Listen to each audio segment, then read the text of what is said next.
নমস্কার বন্ধুরা, পম্পার কিচেনে আপনাদের সকলকে স্বাগত। আজ আমি আপনাদের সাথে অপূর্ব স্বাদের একটা নাস্তার রেসিপি শেয়ার করব। এক বাটি গমের আটা, আলু আর সুজি দিয়ে বানানো এই নাস্তাটা একবার হলেও আমার মতো ট্রাই করবেন। আশা করছি আপনাদের ভীষণ ভালো লাগবে। তাহলে চলুন দেরি না করে আজকের এই অপূর্ব স্বাদের নাস্তার রেসিপিটা দেখে নেওয়া যাক। আজকে এই নাস্তাটা বানানোর জন্য দেখুন এখানে এই বাটির মাপ করে আমি এক বাটি গমের আটা নিয়ে নিয়েছি।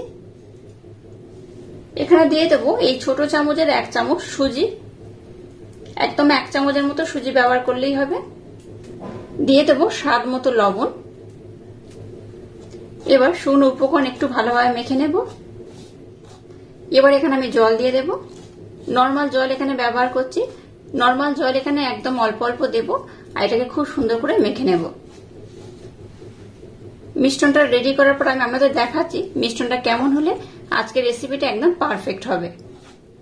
দেখুন মিশ্রণটাকে আমি খুব সুন্দর করে মেখে নিয়েছি। আর দেখুন খুব টাইট নয় আবার খুব নরম নয়, জাস্ট একটু মোলায়েম করে মেখে নিলেই হবে। তো এবার মিশ্রণটাকে আমি 10 মিনিটের জন্য রেস্টে রেখে দেবো। ততক্ষণে বেশ কয়েকটা কাজ আমি কমপ্লিট করব। চলুন সেগুলো আপনাদের সাথে শেয়ার করা যাক। এবার দেখুন গ্যাসটা জেলে দিয়ে একটা ফ্রাই প্যান বসিয়ে দিয়েছি। এর মধ্যে দিয়ে দেবো সর্ষের তেল, খুব বেশি নয় অল্প করে দিয়ে দিলাম। তেলটাকে এবার একটু হালকা গরম করে নেব। এর মধ্যে দিয়ে দেবো সামান্য একটু গোটা জিরে, দিয়ে দেবো দুটো পেঁয়াজ। পেঁয়াজটাকে এইভাবে টুকরো টুকরো করে কেটে নিয়েছি। আর নিয়েছি দেখুন 3 থেকে 4টে কাঁচা লঙ্কা। এবার লঙ্কা আর পেঁয়াজটাকে একটু নাড়াচাড়া করে ভেজে নেব। পেঁয়াজটাকে কিন্তু খুব বেশি লাল লাল করে ভাজা যাবে না, জাস্ট একটু হালকা লাল লাল করে ভেজে নিলেই হবে। পেঁয়াজ আর লঙ্কাটাকে দেখুন একটু হালকা লাল লাল করে ভেজে নিয়েছি, খুব বেশি লাল করার দরকার নেই, এইরকম একটু লাল লাল করে নিলে হবে। এর মধ্যে 1/2 চামচ দিয়ে দেবো আদা রসুনের পেস্ট। আবার এটাকে একটু ভালোভাবে নাড়াচাড়া করে নেব। এবার এর মধ্যে সামান্য একটু হলুদ গুঁড়ো দিয়ে দিলাম, ধনে গুঁড়ো দিয়ে দিলাম একদম অল্প করে, সামান্য একটু জিরে গুঁড়ো দিয়ে দিলাম। বাড়িতে বানানো স্পেশাল একটা ভাজা মশলা এখানে ব্যবহার করব, এই চামচের 1 চামচের মতো। আর দিয়ে দেবো 1/2 চামচ চাট মশলা। এখানে যে স্পেশাল ভাজা মশলা ব্যবহার করেছি এর মধ্যে গোটা গরম মশলা, গোলমরিচ, শুকনো লঙ্কা, গোটা জিরে, গোটা ধনে এগুলো রয়েছে। দিয়ে দেবো স্বাদ মতো অল্প একটু লবণ। আবারও সমস্ত উপকরণ একটু ভালোভাবে নাড়াচাড়া করে নেব। এখানে কোনো রকম কিন্তু জলের ব্যবহার করা যাবে না, জল ছাড়াই এই মশলাটাকে বানাতে হবে। এবার গ্রেট করে রাখা আলুটাকে এর মধ্যে আমি দিয়ে দেব। সমস্ত উপকরণের সাথে আলুটাকে এবার আমি খুব ভালোভাবে মেখে নেব। আচ্ছা, লবণটা কিন্তু একবার টেস্ট করে নেবেন, যতটা দরকার ঠিক ততটাই দিতে হবে। আলুটাকে দেখুন আমি খুব ভালোভাবে কিন্তু মেখে নিয়েছি। এবার আমি গ্যাসটাকে বন্ধ করে দেব। এবার দেখুন এরকম একটা পাত্র আমি নিয়ে নিলাম। এর মধ্যে দিয়ে দেবো এই চামচের মাপ করে 2 চামচ কর্নফ্লাওয়ার। 2 চামচ কর্নফ্লাওয়ার নিয়ে নিলাম। আর নিয়ে নেব 1 চামচ ময়দা। দুটো উপকরণ একসাথে একটু ভালোভাবে মিক্সড করে নেব। এবার এখানে আমি জল দিয়ে দেব। জল দিয়ে একটা পাতলা ব্যাটার আমি বানিয়ে নেব। খুব ঘন বা খুব পাতলা নয়, একটু হালকা পাতলা করে একটা ব্যাটার বানিয়ে নেব। দেখুন ব্যাটারটা কেমন হয়েছে, ঘনত্বটা আমি দেখাচ্ছি। দেখুন এই দেখুন, খুব পাতলা নয় খুব ঘন নয়। আর এই চামচের পিছন ফুসনটা দেখলেই বুঝতে পারবেন। দেখুন খুব যে ঘন করে করেছি, লেয়ার করেছে তাও নয়, জাস্ট একটু হালকা ঘন করলেই হবে। তো এই মিশ্রণটাকে আমি রেডি করে নিয়েছি। আবারও এই মিশ্রণটাকে আমি নিয়ে নিলাম। এবার এখান থেকে আমি লেচি কেটে নেব। প্রথমে এটাকে আমি হাফ করে নিলাম। এবার এটাকে আমি 3 টুকরো করে নেব। এবার এগুলোকে আমি খুব সুন্দর করে গোল করে নেব। এবার দেখুন একটা গোল আমি নিয়ে নিয়েছি। আর এই নাস্তাটা বানানোর জন্য বেলাবেলির কোনো কিন্তু ঝামেলা নেই, খুব সহজে বানানো হয়ে যায় আর খুব কম সময়ও লাগে। এটাকে এইভাবে একটু গর্ত করে নিলাম। এবার দেখুন একটা পুরের মধ্যে দিয়ে দেব।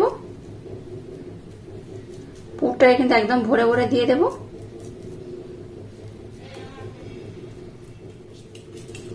এবার হাতের মাধ্যমে একটু গোল করে একটু চ্যাপটা করে নেব। দেখুন কত সুন্দর হয়েছে। আর সবগুলোকে একইভাবে আমি খুব সুন্দর করে বানিয়ে নেব। আর একটা পুর নিয়ে নিলাম।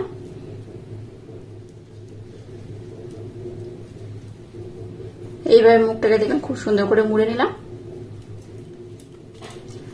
দেখলেন তো কত সহজে কোন রকম বেলা ঝামেলা ছাড়াই কত সুন্দর করে বানিয়ে নিলাম।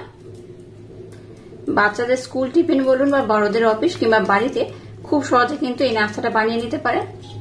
এবার দেখুন এরকম একটা আমি পাত্র নিয়ে নিয়েছি আর নিয়েছি একটু বেড ক্রাম। তো বেড ক্রাম এখানে দিয়ে দেবো। একেবারে সব দেবো না, অল্প অল্প দেবো। আর আমি একটা কাজ কমপ্লিট করব। এবার দেখুন এই কর্নফ্লাওয়ার আর ময়দার মিশ্রণটাকে আমি নিয়ে নিলাম। এটাকে আরেকবার একটু ভালোভাবে মেল্ট করে নেব। এবার দেখুন একটা মিশ্রণ আমি এর মধ্যে দিয়ে দিলাম। এবার এটাকে আমি উঠিয়ে নেব। নিয়ে কি করব, এই বেড ক্রামের মধ্যে আমি দিয়ে দেব। এই দেখুন এইভাবে এটাকে আমি খুব সুন্দর করে কিন্তু কোটিং করে নেব। এই নাস্তাটা একবার হলো আমার মতো ট্রাই করবেন, অসম্ভব সুন্দর খেতে লাগে। আর এইভাবে খেলে দেখবেন চপ সিঙ্গারা খাওয়ার কথা ভুলে যাবেন। দেখুন কত সুন্দর করে আমি কোটিং করে নিয়েছি। একইভাবে আর একটাকে আমি দিয়ে দেব। আবার এটাকে আমি উঠিয়ে নেব। একইভাবে এটাকে আমি কোটিং করে নেব। আর এইভাবে সবগুলোকে প্রথমে আমি খুব সুন্দর করে কোটিং করে নেব। দেখুন সবগুলোকে আমি কত সুন্দর করে কোটিং করে নিয়েছি আর কত সুন্দর দেখতে হয়েছে দেখতেই পাচ্ছেন। এইভাবে কিন্তু আমি সবগুলোকে বানিয়ে নিয়েছি। আচ্ছা এখানে একটা কথা বলে রাখি, আপনারা চাইলে কিন্তু এটাকে দুবার ধরেও কোটিং করতে পারেন, তবে আমি একবার দিয়ে করে নেব। এবার দেখুন গ্যাসটাকে জেলে দিয়ে একটা ফ্রাই প্যান বসিয়ে দিয়েছি। আর ফ্রাই প্যানের মধ্যে তেল দিয়ে তেলটাকে আমি মিডিয়াম গরম করে নিয়েছি। এবার নাস্তা যেগুলো শেপ দিয়েছি এগুলো তেলের মধ্যে দিয়ে দেব।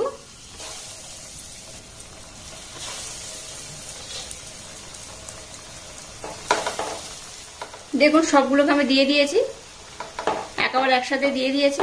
আর উপর থেকে একটু এইভাবে তেল দিয়ে দেব। গ্যাসের ফ্লেমটাকে একদম লো টু হালকা মিডিয়াম দিয়ে এগুলোকে আমি ভেজে নেব। আর ভিতরের পুরটা যেহেতু আমি খুব সুন্দর করে বানিয়ে নিয়েছিলাম বা কষে নিয়েছিলাম, তাই কিন্তু ভিতরের পুরটা কাঁচা থাকার কোনো ব্যাপার নেই।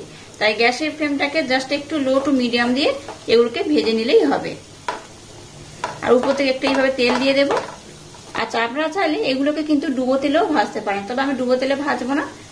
এইভাবে আমি ভেজে নেব, একটু কম তেলে ভেজে নেব। এগুলোকে উল্টে পাল্টে একটু হালকা লাল লাল করে ভেজে নিতে হবে। দেখুন একদিকে কিন্তু অলরেডি একটু কালারটা ধরতে শুরু করে দিয়েছে, দেখতেই পাচ্ছেন একটু হালকা লালি ভাব হয়েছে। তো এইভাবে কিন্তু উল্টে পাল্টে একটু লাল লাল করে ভাজতে হবে। এই নাস্তাগুলো কত সুন্দর করে ভেজে নিয়েছি দেখুন। অপর দিকটা দেখুন বেশ কিন্তু লাল লাল হয়ে গেছে। এই দেখুন এদিকটাকে উল্টে দেব।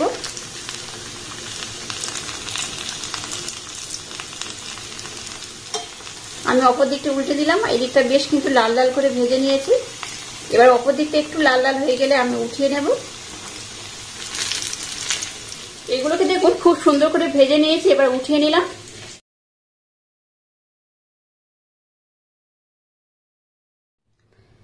দেখুন সবগুলোকে খুব সুন্দর করে বানিয়ে নিয়েছি। আর সাথে দিয়ে দেবো একটু টমেটো সস।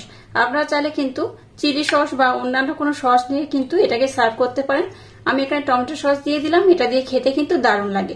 আর এগুলো কত সুন্দর দেখতে হয়েছে দেখতেই পাচ্ছেন, কোথাও ফেটেও যায় না। আর কত সুন্দর দেখতে হয়েছে দেখুন। আপনারা চাইলে এরকম একটু বেশি লাল করে বা নর্মাল ভেজে নিলেই হবে। আর এটা কিন্তু খুব ক্রিস্পি হয়।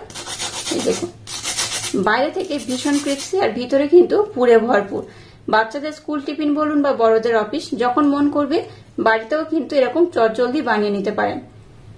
একটা আমি দেখাচ্ছি দেখুন। এই দেখুন এইভাবে বানিয়ে যদি একবার খান দেখবেন চপ সিঙ্গারা খাওয়ার কথা ভুলে যাবেন। এটা এতটাই টেস্টি হয়, ভিতরে তো পুরো ভরপুর আর অসাধারণ দেখতে হয়েছে, খেতেও খুব সুন্দর। আর ভিতরটা কতটা ফুলে গেছে দেখুন। এই দেখুন একদম কিন্তু ফুলকো ফুলকো হয়ে ফুলে গেছে, দেখে বুঝতেই পারছেন। আর আজকের ইউনিক স্টাইলে নাস্তার রেসিপিটা যদি আপনাদের ভালো লাগে তাহলে চ্যানেলটাকে লাইক শেয়ার কমেন্ট এবং সাবস্ক্রাইব করবেন। আর পাশে থাকা বেল আইকনটা প্রেস করে দেবেন। তাহলে টাটা, আবার দেখা হচ্ছে নতুন কোনো রেসিপি নিয়ে।